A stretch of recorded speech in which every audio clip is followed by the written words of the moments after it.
si nous avons l'intention d'être des adorateurs de Dieu. Alors viendra le jour où nous réaliserons que le connaître comme notre Père et nous savoir ses enfants ne pourra plus nous satisfaire. Nous devrons connaître Dieu comme Dieu et nous-mêmes comme ses serviteurs. À moins que cette révélation ne nous saisisse, nous ne pourrons pas l'adorer en vérité. Ce n'est qu'en allant vers lui comme Dieu que nous pourrons vraiment nous courber devant lui. Ce n'est pas avant d'avoir réalisé que nous sommes ses sujets. C'est cette prise de conscience qui nous permet de l'adorer. Mais ce n'est pas tout. Une telle vision de Dieu ne nous fait pas seulement tomber devant sa face, elle nous conduit à reconnaître ses voies et à les accepter. Les Écritures nous montrent qu'on ne peut connaître Dieu que par révélation. Elles nous montrent aussi que c'est seulement en lui étant assujettis que nous commençons à connaître ses voies. Que sont-elles les voies de Dieu? Ses voies sont ses méthodes pour accomplir ce qu'il a décidé de faire. Et en ce qui nous concerne, c'est la manière dont il nous traite pour accomplir son dessein envers nous.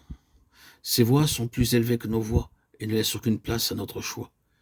Il agit avec telle personne, de telle manière, avec telle autre, de telle autre manière, faisant toujours ce qu'il estime être le meilleur.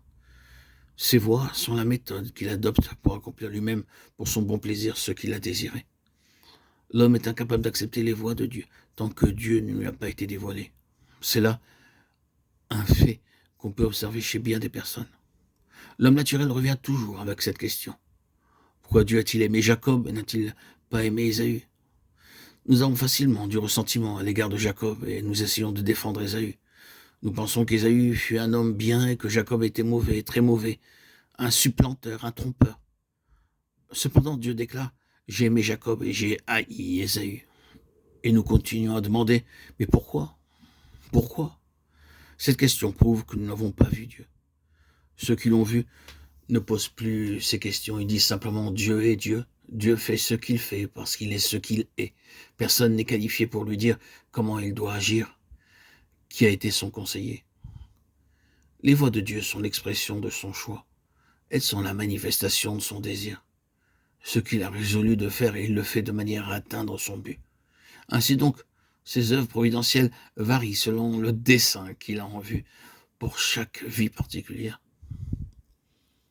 Nous l'avons déjà fait remarquer lorsque quelqu'un, par la révélation, voit que Dieu est Dieu et que l'homme est l'homme, il ne peut faire autrement que de se prosterner et adorer. Mais souvenons-nous que si nous en restons uniquement à ce stade, nous sommes encore loin du but à atteindre. C'est une position abstraite. Il faut faire un pas de plus, parvenu au point où nous pouvons adorer Dieu. Il nous faut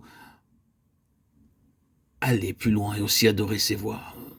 Nous nous prosternons devant lui et l'adorons pour ce qu'il est en lui-même. Et nous acceptons aussi dans l'adoration tout le chemin dans lequel il choisit de nous conduire et toutes les choses qu'il lui plaît de mettre dans nos vies. Frères et sœurs, il est facile d'adorer Dieu lorsque nous sommes ensemble. Le prix à payer n'est pas très élevé. Mais permettez-moi de le redire, lorsque nous avons réellement vu qui est Dieu, nous tombons devant lui et reconnaissons que toutes ses voies à notre égard sont droites. Nous l'adorons parce qu'il fait tout à merveille.